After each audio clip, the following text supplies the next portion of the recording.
Hello, and welcome to Shedding the Bitch Radio, where you can discuss, debate, and get advice on how to discover and shed the bitches of fear, insecurity, self-doubt, and negative mindsets so you can realize your dreams and life purpose and create and accelerate the riches you want in life. Join us here live every Tuesday at noon Eastern and dialogue with us at 818-572-2910. You can also chat with us at Blog Talk Radio /SheddingTheBitch or share your stories on our website at sheddingthebitch.com. Whatever the bitch is that's holding you back from living your life to the fullest, it's not worth giving up the riches in life that you deserve. So call in now and let Bernadette Bose know what's holding you back. 818-572-2910. Good day, everyone, and welcome to Shedding the Bitch Radio. Yes, I'm Bernadette Bose, and it's being brought to you by Ball of Fire Coaching, as always. And I'm so excited to have this conversation today because if you've ever heard the term unicorn and you've ever considered becoming a unicorn brand, then you definitely want to be sure that you listen up for our discussion today, because we're going to get into all of it with our guests. But before we do, a shout out to our new listeners and viewers. Absolutely love the fact that you're finding us on any one of the streaming services, but specifically Blog Talk Radio, Apple Podcasts, Stitcher. You might find us on TuneIn, and then you're also finding us on our Shedding the Bitch TV channel on YouTube, which we love. And we also stream the show into our Shedding the Bitch Facebook page. So wherever you're finding us, thank you for the likes, the tweets, the shares, the subscriptions, the ratings. They all benefit us tremendously and allow us to get some eyes and ears beyond yourselves onto the program. At the same time, thank you for your suggestions, because you're sending in ideas for topics as well as for guests. So continue doing that as well through your comments and your tweets and your posts, and we will be sure that we are taking advantage of all that great input. Of course, we can't do that without our ongoing tribe of listeners and viewers, and you're the ones who have helped us get new eyes and ears onto the program. So thank you so much. Continue doing what you're doing, and we'll just look forward to kind of expanding and growing with you and really bringing you the top of mind issues and guests in order for you to be creating riches in your work and in your life. And then we also need to thank our sponsor, North Georgia Tax Solutions. Debbie Snelling and her team, they are a full service financial and tax services company that services all over the country, not just North Georgia. So be sure to check out her and the services that her and her team provide at ngtaxsolutions.com. Tell her I said hi. She's awesome. And if you have any financial or tax services needs for both your personal or for your business, reach out to Debbie and her team and allow them to serve you. All right. Okay, let's get into this conversation, shall we? Again, we're talking about skipping steps to create a global unicorn brand. So the question is, do you do what you love? Do you do what you love and hope that you'll never have to work a day in your life? You've heard that popular saying, do what you love and you never have to work a day in your life. Well, it's a phrase many people aspire to. Now, Lisa Caprelli, our guest, shares how she helps people do what they love in business for 30 years. She has a background in marketing, and then she quit that life to pursue her own business dreams of creating a children's brand called Unicorn Jazz, and we're going to hear all about that as well. Unicorn Jazz and Lisa, through her children's book series, empower children with social emotional intelligence lessons. Lisa shares how she kept creating, even through the pandemic, remaining innovative to entertain children with her TV show, The Thing I Do. Now, when students are asked Lisa why she is so passionate about writing, she'll say, I grew up shy and introverted. My only voice was on paper. So with that, this Latina author has created a world-class brand around a unicorn named Unicorn Jazz with animal friends and ocean animal characters. Now, Lisa has made writing her life. And as an entrepreneur, and while building a great career helping CEOs and leaders to turn their business into meaningful brands, Lisa went on a 2.5-year mission researching and interviewing 13 notable entrepreneurs on what makes for a meaningful, happy, and prosperous life, to be able to give back voices through stories for young readers. You can even enter her book, Skip a Step, Imparting Wisdom for Young Entrepreneur Minds. Now, this best-selling author is proud to be the first generation to graduate from college. She graduated magna cum laude with a Bachelor's of Science degree in social psychology. Her passion for studying human behavior and teaching is seen in her work. She believes in community outreach and volunteering, as seen with her reach and storytelling with Children's Hospital. Wow, wow, wow, wow, wow, wow. How are you? That introduction is amazing. How are you? Okay. Hi, Bernadette. Thanks for having me on your wonderful show. Absolutely, absolutely, absolutely. How are you? And where are you calling from? Yes, I live in California today. I've been here for 20 wonderful years. I was born and raised in El Paso, Texas, in a big Hispanic family. Yeah, nice, nice. Now, Lisa, I will often provide our listeners like a rich question around the topic so they can really ground themselves in to the conversation. And this conversation about unicorn brands, every entrepreneur out there needs to be listening and watching and wanting to take in what it is that Lisa has to share. So your rich question for everybody, I want you to be thinking about as we get into this conversation is kind of where are you in your own brand development journey? Are you at the beginning stage and not many people know who you are and what your brand is? Are you at the middle stage, but you need a little help and support and a little bit of maybe a kick in the butt in order to really be putting into place what you need to in order to become a unicorn brand? Or are you a unicorn? Because if so, then we want to hear from you. But at the same time, Lisa's going to provide a lot of tips and advice for you to be able to answer that question and then do something about moving yourself forward to that unicorn brand. I love that.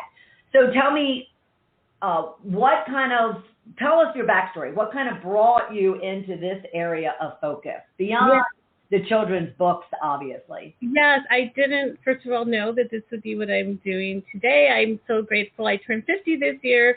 And if you would ask me when I was a little girl that I would be doing what I love, being an author was actually always a dream of mine.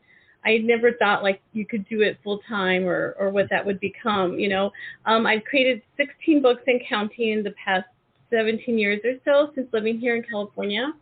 Learned a lot. A lot of things I've learned has been self-taught thanks to technology and knowledge that we are all growing up with so fast. And so I feel blessed that I grew up, going back to El Paso, Texas, I grew up with some humble beginnings, a family of 5. My mom divorced when I was 4 years old. And she certainly had a lot of challenges and a handful of kids to raise. And I bet. I had, you know, some people that believed in me, like my grandmother, my teachers. I was always a geek, so that's kind of, I think, being an overachiever was how I wanted to make my mark in this world. As you mentioned, I did grow up shy, very shy. Like my character, Unicorn Jazz, in the first book, she moves to a new land in search of new friends. She feels like she doesn't belong until someone believes in her. Now, how many times has that been many of our stories, right? It just takes one person to believe in you. Right. So yes, I have a background 30 years now in marketing, branding, PR, helping all kinds of businesses and brands, you know, live their dream, execute their visions and ideas. And then before Unicorn Jazz has been developed, and by the way, it's only been around less than 3 years, I did 2.5 years of research for this book, Skip a Step, which you talked about earlier, Imparting Wisdom for Young Entrepreneur Minds, which you can be young at heart at any age. Yeah, exactly. Absolutely. So I just started seeing common denominators with the people I was working with. And again, you have to understand, me growing up in El Paso, Texas, a border town, you know, right across the border is a third world country, whereas Mexico, just to see perspective in life from where I grew up and then now, it just feels like I've had many lives, and I'm so grateful that God's blessed me on this journey of seeing things in different ways. And then ultimately, you know, what we all want happiness. Right. We just want happiness, right? Right. And Right. especially since the pandemic, I really feel as leaders that there's a huge moral and social responsibility that many of us can have. Someone like you doing this platform for the show to reach many people. Right. Thank you. You know, Right. and the amazing people that you get to connect with every day as well. Absolutely. So during the pandemic, I too was affected in my work being held back per se. I couldn't go into schools anymore. That was the lifeblood of what I do. Right, right. That's when I said, In what way is it the lifeblood of what you do?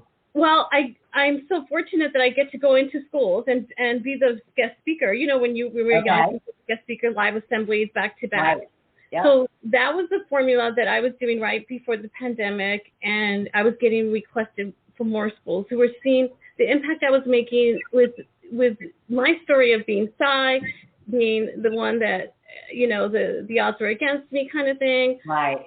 And the underdog in a way, which, you know, I wanted to appeal to as many students as I can. And if they're the extroverted, popular one, I'm like, help the other kids, you know? Yes, yes, yes. Dynamic happening from my storytelling. And, Right. and encouraging kids of all ages to use their imagination and creativity and to do things that they never thought they could do. And so I created the Thing I Do show at the onset of the pandemic, which is going to be the name of my book anyway, The Thing I Do, which is the song The Thing I Do. So I just kind of reshifted and said, instead of what can't I do, and, you know, woe is me, which happened to a lot of people during the pandemic. Yes, absolutely, absolutely. Quicksand, by the way. It's huge quicksand to be depressed or not happy. Right. And so I said, what can I do? I know broadcasting. I've done shows. I can learn how to make a visual show, which is The Thing I Do, which is now on Amazon TV. We're putting a season out this summer. Excited to share that with the world. I started connecting with my small team with people all over through social media, saying, do you want to be part of our show, The Thing I Do, which I describe as the modern day Sesame Street, where people can send in their own content. And so what happened, Bernadette, that I didn't know was going to happen is I had kids reaching out to me, professional kid actors, Broadway singers, all these people that wanted to be part of the show. Right. Well, yeah. Okay. So, okay. I'm trying to unwrap all of that. So the whole idea of unicorn, so and then helping with businesses around the unicorn, you know, becoming a unicorn brand. Yeah. Did that stem from, you know, initially the work that you were doing around Unicorn Jazz to help younger people to really find the confidence and step into who they are? Yeah, it took a life of its own. Yes. With the stories, I didn't, you know, every one of us has a story, as you know, when you interview people, everyone has an amazing story, right? Right. You could find that amazing in almost everyone. And so, So with Unicorn Jazz, people often say, why unicorn? Well, unique, unicorn, you know, it kind of went together. And that's, you know, we're all meant to be different. She has a musical note for a tale. Oh, there you go. Okay. And, I just showed it to you. And so I wanted her uniqueness to be something cool and special, which she sings. By the way, I don't sing, so I kind of put the magic in her there. Right. Okay. And so, but I want to bring this into the kind of the business and how to, you know, how can people create a unicorn brand? Yeah.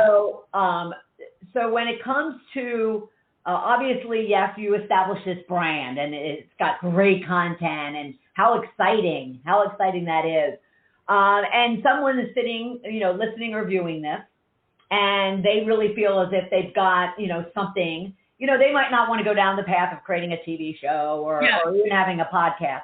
What are some of the attributes of a unicorn brand? What would you consider they have to have in order for that to be a unicorn brand? Well, you have to know who your target audience is, and what is the, you know, for any business or brand, is what is the problem you're solving, and that's a business. How are you helping people? What is your purpose, right? That's what ultimate business is about. Right. And so people can create their own individuality through business and entrepreneurship when they are passionate about it and really know that. And you'll see that with someone who is starting a restaurant which I have my sister and her husband in El Paso. Their dream was to do a restaurant. They started food truck, baby steps, and they're very successful. They've been on some major TV shows, and it takes hard work. It's on average the formula of me asking all these the questions. The beautiful part about working with all these different CEOs and leaders is I got to ask them one-on-one, how did you do this? Tell me your story. Everyone has struggle. No one just rose to the top and made it rich. And it wasn't even about the money anytime. It was about what are you doing to help someone with something. Right. And the rewards of life will come with that. Yeah. Well, and that sounds really nice and very unicornish. But yet it's hard for people to get their hands around what are some steps, or what did they tell you that they did? Like, what were a couple of those steps they told you that they did in order for then entrepreneurs that are watching or listening to really be able to see what steps they could be taking? Yeah, so in Skip a Step, chapter 1, I had to put Michael Gerber. He is the best-selling author of the E-Myth series. He's 80 years old when I interviewed him. And we were just flabbergasted by the questions they had. Like, what would you tell your 7-year-old self? What would you tell your 21-year-old self? And every one of them, Michael Gerber said, and this could relate to anyone, is there something that we all have access to, and it can be free. It's a treasure trove. It's called reading. Okay. All right. So they're all readers, is what you're saying. They're learners. They're lifelong learners. I asked, what is, at the end, I asked almost everyone, what is, like if they had family, I'd be looking to the camera. What would one day when you pass on this earth, which we all do, what is something you want to leave behind? What would you tell your grandchildren, your children? Right. And of course, I love bringing them to that emotional, vulnerable state to get real out of them. And the common things I heard was to create, to have a vision, to be kind to others, to help others. I mean, things that sound kind of common sense, right? Yeah. That we should be doing. So it was really, Jessica Jackley, who was also, she's been on TED Talks, she's been on Oprah. She started a nonprofit micro-lending foundation where you could lend money around the world to people in Africa or other, that $10 will change their life with some kind of, plan. And so she also had an idea, and she created something out of nothing. A lot of them, they had stories of someone having cancer and, their partner, facing death or starting over, the recession, things like that. But I guess what I'm trying to get to, like, what can we share with our listeners and viewers of like specific steps they could be taking in order to develop you have to know what your brand is, meaning what is the story. You have to know that and put it on paper. Get people to interview you if you don't know it. You need social media today. You have to have social media to have a brand. It's your voice, whether it's on. You need to know what are your top platforms. There's so many out there, and then when you start a business, you can't do them all. So you have to say who. For me, for Unicorn Jazz, Facebook is for the parents, educators, teachers, librarians, principals. Look, that's a huge target audience, right? Right.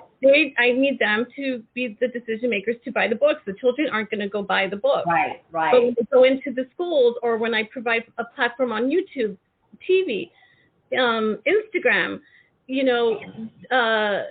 we want them to find the brand. And so for people watching, whatever your brand is, where are you out there? Where are you putting your voice, your photos, your videos?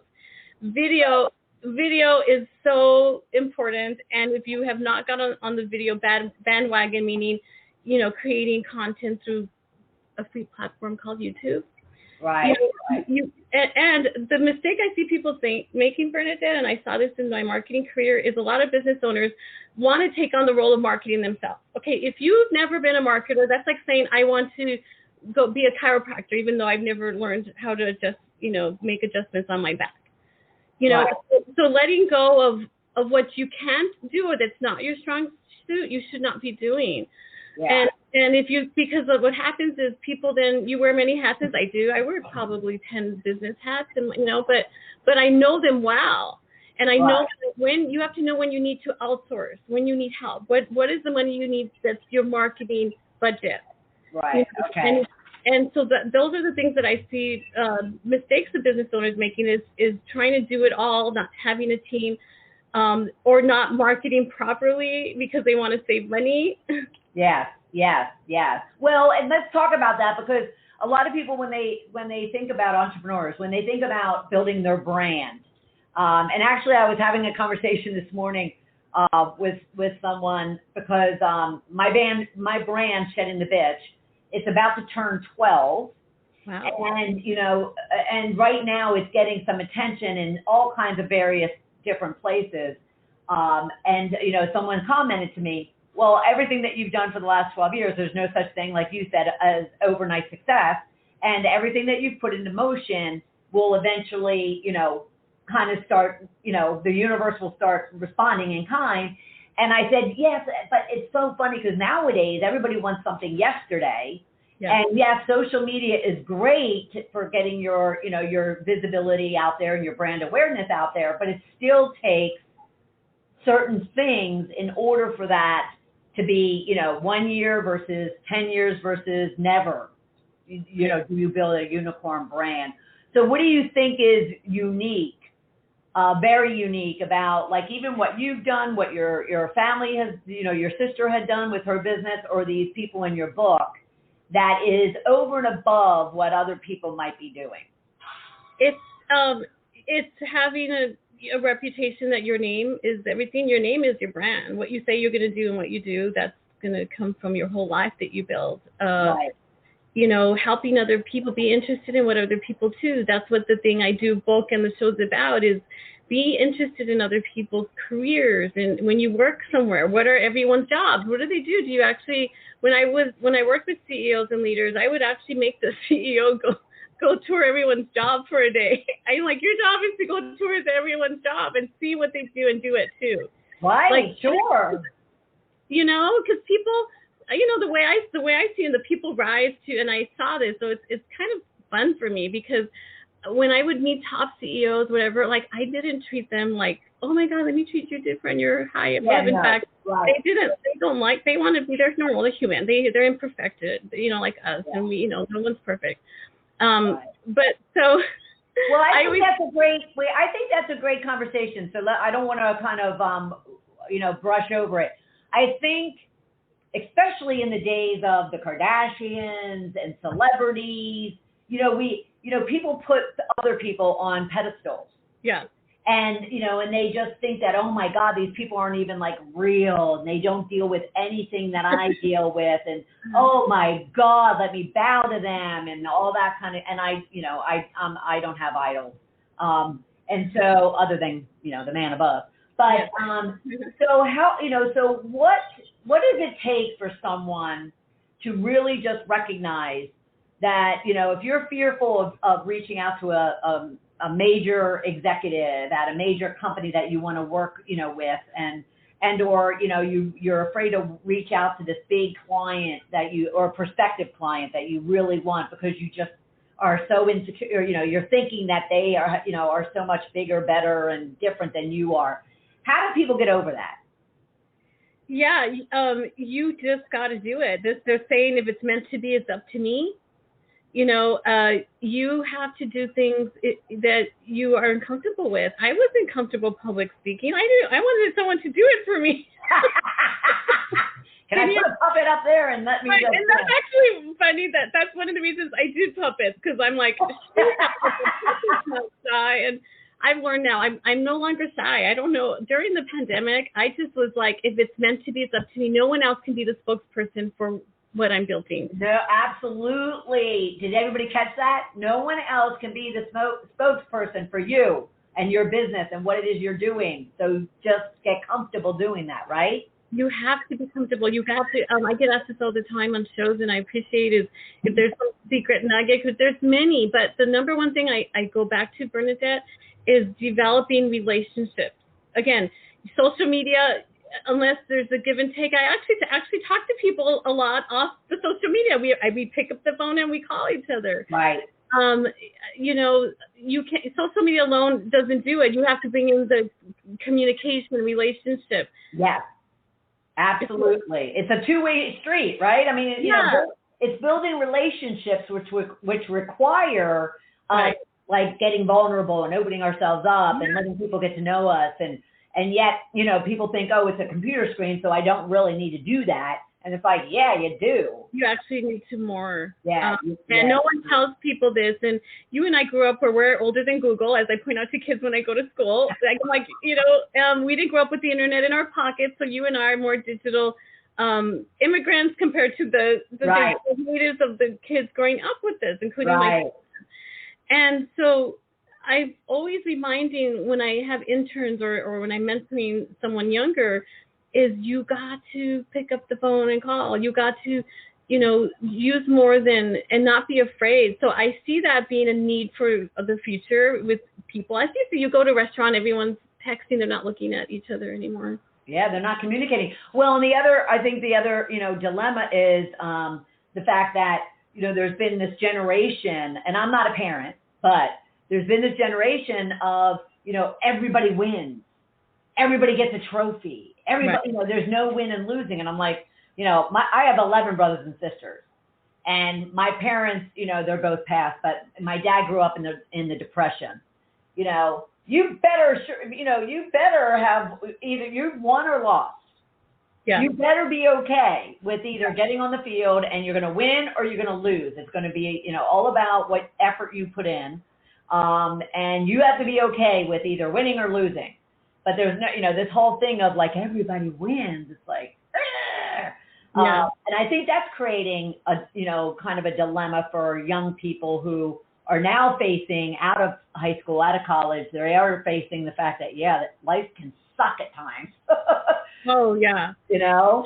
And to be, you know, people, I see, you know, people graduate from college and people I mentor that they can't get a job that they went to school and, you know, a lot of work on. But Right. it's the real world experience that you need at a young age and ongoing. And a lot of that is not in textbooks, like communication and building relationships. Yeah. Just, you know, helping others along the way. Right. You never know when you need help back. And always that's been my motto, you know, and, you know, stories of like humility, like, you know, talk about if, you know, God will humble you if you don't stay humbled. Majorly, God will come in and do his thing if you need to be set straight. Absolutely. So what do you think are the other fears that people have to overcome if they're looking to move toward building a unicorn brand? What are those fears that they have to overcome? And other than, you know, yes, they have to, you know, kind of be okay with rejection and they have to be okay with, you know, humility. What would you tell, you know, entrepreneurs out there that they also need to just overcome? You know, they need to overcome where they are technology. I see a lot of people be what I call business dinosaurs, which is why I wrote a book called Color Your Message, The Art of Digital Media. Is if they don't know things, they're trying to learn everything and cram in marketing to technology. And again, if that's not your strong suit and you're spending time on, I call that the wrong thing for you, that person. Then, but you're great at other things, and you have to know that it's you've got to, you know, spend some money to make money, meaning on marketing, whatever that is, which can vary from person to person. You have to spend money to make money, people. Spend money to make money. You have to spend money to make money, and you have to know that it is the risk, and that's what an entrepreneur is. You know. Right. And I would even say that you have to invest money to have money to then invest. Oh, for sure. Yeah. For sure. And you want to build a good team along the way, and you want to have balance. And I put my chapter last. So in doing this research, again, so many nuggets, but what I found was happiness was having balance in your life, right? In 5 areas: family, friendship, career, connection, and adventure. Knowing what yours are, knowing if you have a partner, knowing what theirs are. When you have employees, knowing what makes them happy, because balance is essential in life, because any one of these hats change that I describe or fall or are removed or lost, which, by the way, will always happen in life. Right. Yes, it will. Where are you and how did you fulfill those areas of life? Yeah. So that that can help you get back on track, because Right. everyone suffers, everyone has struggle. But what are you doing to work on that other complete balance in your life as a daily basis? So for me, because I do have a responsibility for so many people, which I'm grateful for, thank you, God, I've been like, balance. Okay, is this being filled? Is this happy? Is this knowing that, it's never perfect and it's always going to change? Yes. Yeah. I love that. I absolutely love that. And I love that, because we tend to think that we have to do it all. And we tend to think that, yes, I don't have money, like the early entrepreneur, right? In the early stages, they're like, well, I don't have money to hire people. And it's like, well, wait a minute, you can go onto Fiverr and get somebody for $5, Yeah. to do something for you. And then what creeps in is, after they deal with the money situation, then what creeps in is, I don't know how to teach them or convey to them what it is I need them to do. And no one knows. No one wants that. so they get, the entrepreneurial journey is such a challenge, but it's so rewarding, especially if you work your way to a unicorn brand. Now, I love how you talk about, how helping others, because one of my favorite phrases is, serve others to serve you, serving others serves you. Yeah. Yeah. And you talk about how serving others is also like a currency. Yeah. So help us understand exactly what you mean. Well, Zig Ziglar says, if you help enough people in your life, you'll always get what you want. Yeah. Yeah. Helping others is currency, and the pandemic was certainly proof of that in many regards. And when I get to know someone, I'm always saying, how can I help you? And there's always some way, and probably some kind of marketing tip, it's typically, so for me, like when I'm doing an ask, like, how can you help me? How can I help you?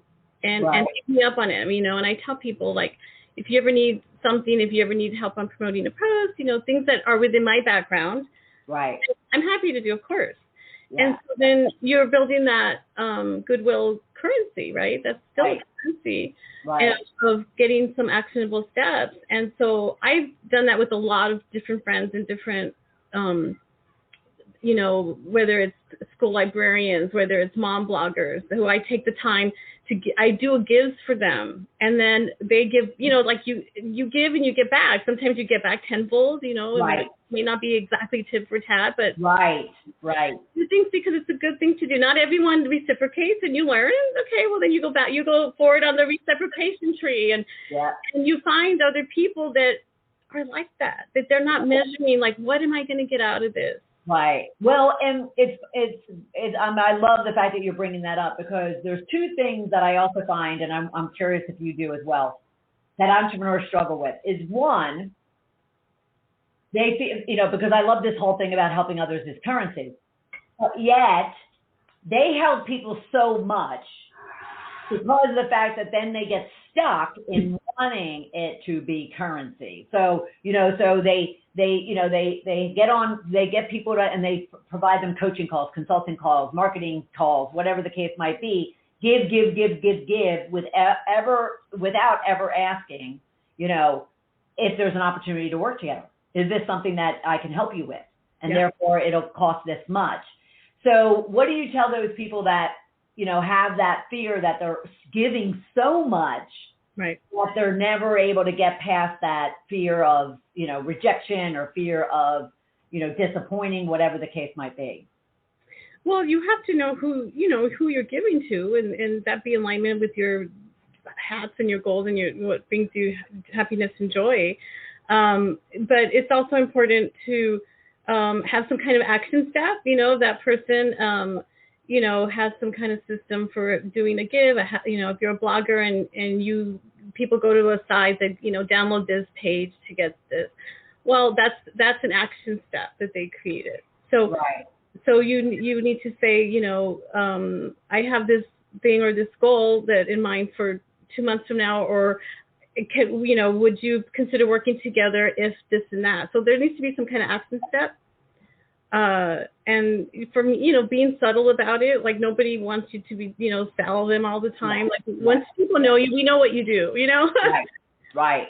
And people want to follow like the story of you, whoever, what you are about and what you do, and that your words match your action. Obviously, that's in common sense. Doesn't mean people do it. Yes. Jazz.Unicorn has made me a better person daily. Who am I to speak to children about positive lessons, about kindness, empathy, all these things? If that's not how I'm living, and again,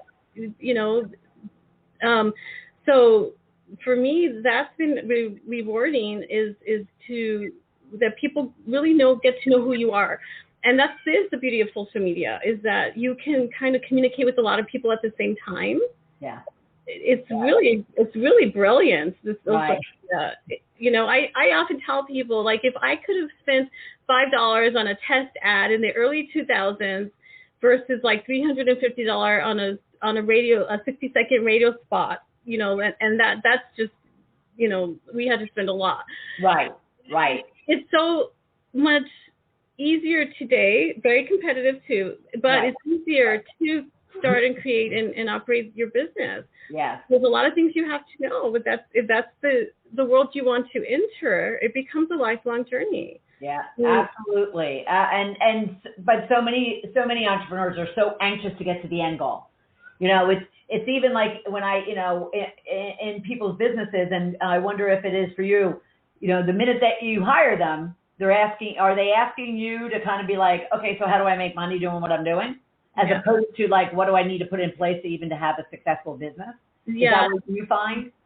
No, most people have a vision, a mission. They don't have it defined. They might be scattered in their brain, which it should not be in their brain. It should be in systems. I always say, like, if I were to die, would someone know how to do what I do, right? In any capacity. I mean, that's what every company should have. And when you're in the early stages, granted, you're doing the best you can. Every one of us are. Right. But you need to know that from the beginning, what is your business doing to help people? What's the mission statement? Who do you help for community outreach? And how do you incorporate the likes and talents and interests of people that work for and with you, not just about you? Right. So for me, it's always like, it's hard because I am the spokesperson, but I often say when I stand up I say, just want you to know I represent many people right now. I represent many people. And I just want to thank them all. They don't know that they're being thanked, but I am here as a spokesperson. Again, I wish I wasn't. I wish I was over there helping but right. It's been my role in life, and I'm appreciative that I can share the behind-the-scenes journey and really then teach as young as children the importance of teamwork, which all our lives we need. There's an African proverb: if you want to go fast, go alone. If you want to go far, go together. We need people. Yeah. Well, and, sometimes do you find that entrepreneurs kind of wear the solopreneur like a badge of honor, and it's kind of like, oh yeah, no. Yeah. Why do you want to do something by yourself as opposed to build that team? It's true. It's you should never do that. Yeah. I would say that would be like, tip one. Yeah. But people don't know, and they it's hard to convey what you want versus do it yourself, kind of. Right. So no, but and you have to know, as Jim Collins says, in the book Good to Great, as you're building a team, get the right people on the bus and get the wrong people off the bus. It's better to go understaffed than having people on your wrong bus, and that's important. One person can take down departments, companies, or you can have people that help contribute and lead and add to that. So that's also very important. So I could see if you have where people wouldn't want to hire or train on people because it's an investment of your time. But it happens. It's part of life. You're going to probably have not good partners. I have. Did I wish that? No. You're probably going to have people that only had their best interest in mind, not yours. I mean, these are things that you know, and then how do you handle them? You know? Right. And then who is worth training more? And so for me, I'm able to recognize pretty quickly when I have someone new on my team in the long term, investing of them, because I'm always investing in them. I say, one day you're not going to be working for me. And I want your boss, Bernadette, to say, where did you learn this from? Yeah, absolutely. I love that. That's awesome. All right. So how would someone engage with you? What could they expect, in regards to what business problem do they have when they come to you? Thank you. Well, if you are a parent, a grandparent, if you have connections with schools, I love going into schools in person and virtual, which I did during the pandemic. We bring a really amazing experience. We have puppets that have come from the characters in the books. We teach, I teach as a spokesperson for Unicorn Jazz, positive life lessons to children, to the teachers. I give them free resources for all the books. Right. I also always get people that I want to write a book one day. I do have workshops, and I'm getting asked to do them more. So if you want that, you could write to me, and I could put a Zoom workshop on the blueprint on how to write your own book or story. Okay. And if you want to connect with me on social media, almost all the platforms, I'm easy to reach at unicornjazz.com or lisacaprelli.com. Yeah. And I'm just so grateful for so many people that are supporting the missions and work for Unicorn Jazz and the children and their children and their children to come. Right, which is beautiful. What a legacy. What a legacy, right? Yeah. Beautiful legacy. All right, so leave our listeners with one last, powerful tip as far as what they could be doing right now to become a unicorn brand, global unicorn brand. Define who your audience is and cater to that, and continue building relationships, like I said, that require in-person phone calls, things like that. Yeah. And always find a way how you could be serving others. What more can you do to give back to the people around you? Yeah. And I want to ask another question, so I lied about the last question, but because you just triggered something for me. So when it comes to building relationships, yeah, many people might hear that are listening and watching. They might hear that as relationships for those prospects that will, eventually pay for me. But you're actually, when it comes to building a global unicorn brand, you're also talking about who are those people that know what you don't know? Who are those people that have the resources that can open up doors, that can make introductions? Is that what you're also meaning? Oh, when it comes to building relationships? Oh, yeah. I want Unicorn Jazz to be like on the show, like Good Morning America today, one day. And I have strategy to get there, so it's not far-fetched, but right. It's steps. So it's knowing that how do I build a relationship for people that people will know people that know the story of Unicorn Jazz. So think big and go for big, because you can get, yeah. I love that. I love you. Thank you so much. And yes, everyone, you can see, but you might not be looking. You might be listening. So yes, go to unicornjazz.com or lisacaprelli.com. Learn all about her. And be sure to be engaging if you have considered, how can I write a book? How can I build a brand? How can I create content that will, really get my message and my story across? Then be sure to reach out to her and leverage her in any way, shape, or form. I so appreciate it, Lisa. Thank you so much. Thank you, Bernadette, for having me on your wonderful show. And thank you for all listeners listening. I look forward to hearing from you. Yeah, absolutely. And everyone, thank you for participating and joining in for our episode of Shedding the Bitch Radio. And I'll look forward to having you right back here next Tuesday at noon Eastern Time. Please be sure to go out to Blog Talk, Apple Podcasts, or any of your streaming services. FaceTime. Tweet, share, subscribe, be sure, or go out to Shedding the Bitch TV on YouTube. And be sure to check out not only this interview with Lisa, but all of our interviews on Shedding the Bitch Radio. Thank you, everybody. Have a great day. Thank you for listening to Shedding the Bitch Radio with Bernadette Bose. Join Bernadette every Tuesday at noon Eastern as she helps you shift your bitches to riches. And the dialogue is always going on at sheddingthebitch.com.